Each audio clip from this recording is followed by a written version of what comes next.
வரலட்சுமி விரதம் வழிபாடு ஆகஸ்ட் மாதம் 16ஆம் தேதி வெள்ளிக்கிழமை அன்று வரலட்சுமி விரதம் வருகிறது. பொதுவாக வரலட்சுமி விரதம்னா 3 நாட்கள் கடைபிடிக்க வேண்டிய விரதம். கலசம் வைத்து வழிபாடு பண்றதுக்கு முதல் நாள் அம்பிகை அழைப்பு, அடுத்த நாள் அம்பிகை வழிபாடு, அதுக்கு அடுத்த நாள் புனர் பூஜை. இந்த 3 பூஜைக்கான நல்ல நேரம் இந்த டீட்டெயிலாக கொடுத்துருக்கேன்.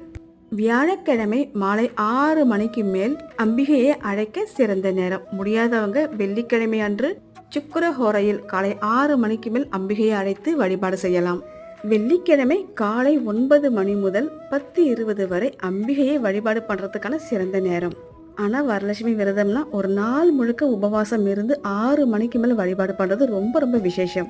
அம்பிகையை அழைக்கிறதுல இருந்து 3வது நாள் தான் புனர் பூஜை செய்யணும். அதுக்கான நல்ல நேரம் நான் கொடுத்துருக்கேன். அவரவர் வசதிக்கு ஏற்ப சிறப்பாக செய்யுங்க. உள்ளன்போடு வேண்டும் போது நல்லதே நடக்கும்.